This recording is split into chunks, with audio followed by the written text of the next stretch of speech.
Hey, welcome to the Bronze Cave. It's Christopher, aka the Bronze Age Nerd, and we're back with this week's top 5 not to buy. This is the show where I take a look at the Key Collector Trending 20, the CBSI Hot 10, and COVRPRICE Top 10 comic books, and I figure out which 5 I think are the worst investments from those lists. So I am fresh back from New York Comic Con, where I picked up a whole bunch of exclusives.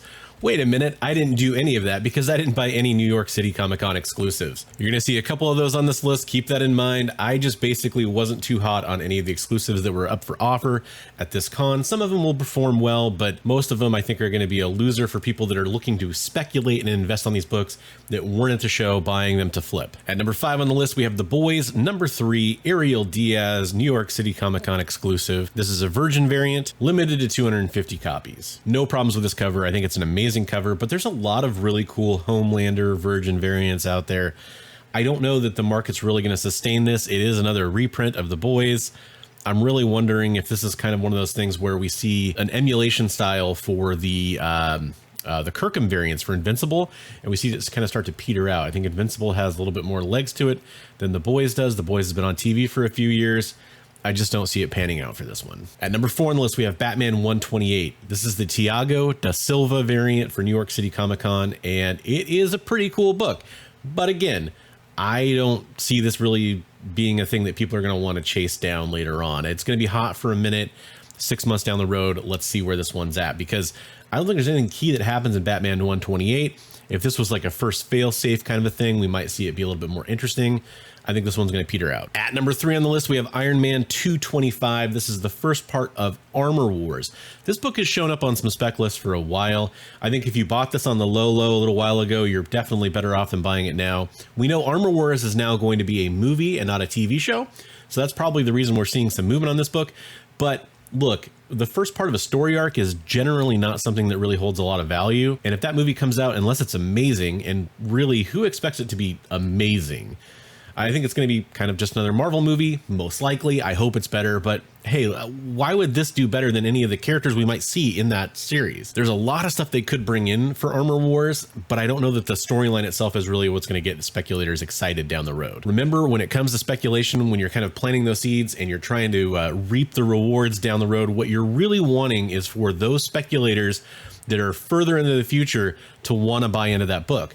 If they're not willing to buy into that book, there's nothing there. Speaking of nothing there, let's get to number 2 on the list, and this is the first appearance of El Aguila. It takes place in Power Man and Iron Fist number 58. Now, small spoilers for a couple episodes ago in She-Hulk, but we did see El Aguila appear in She-Hulk as definitely more of a comic relief character. I'm not hating on that. I actually think that was a pretty funny episode of the show. I had no problems with it. Besides the point, I don't think we're going to see much of this character going forward, and even if we do, they're not going to be somebody who's really going to draw a lot of attention from speculators. So I would skip this book this week and wait for this to return down to a lower level. If you're a fan of the character because of the show, great. Go ahead and be patient, and I bet you'll pick it up for a lot cheaper later on. All right, number 1 on the list. This is pretty funny as far as why this ends up on the list. Last week after I dropped my video, I had a commenter say, what about Isom number 1? And I said, what about it? It didn't appear on any hot lists this week. So later on in that conversation, I mentioned that I think there's a good chance that it would appear on some hot lists for this week.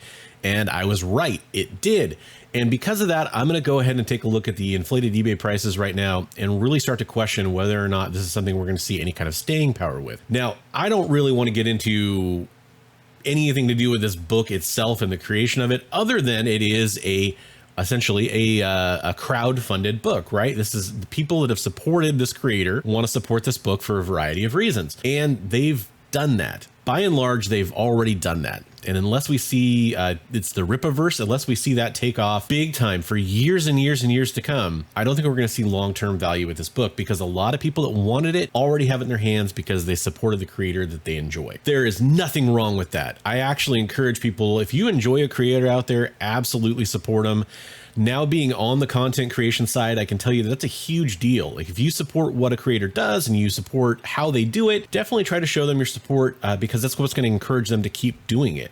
And if that's how you feel about Eric July and his comic book, more power to you. I have mad props to anybody who goes out and creates their own comic book. Now, on the flip side, when it comes to the actual value of this comic book long-term for speculation, I just don't see it there, and that's why I'm going to avoid it this week. This has been my top 5 not to buy for this week. If you disagree with any picks on the list, go ahead and leave a comment down below. I'd love to respectfully have a conversation with you about why you disagree. If there's any books that you think should have been on the list that aren't, let me know about those too. As you can see, I definitely pay attention to the comments. That's part of the reason that Isom landed on number 1 on the list this week. Don't forget, if you do want to support me as a creator, you can do so by becoming a channel member. There's a link below in the description.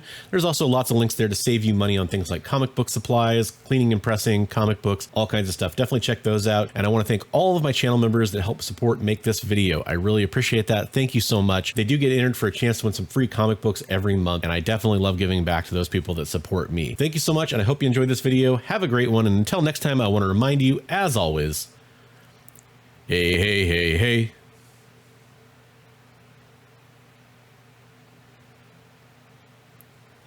Read comics every day.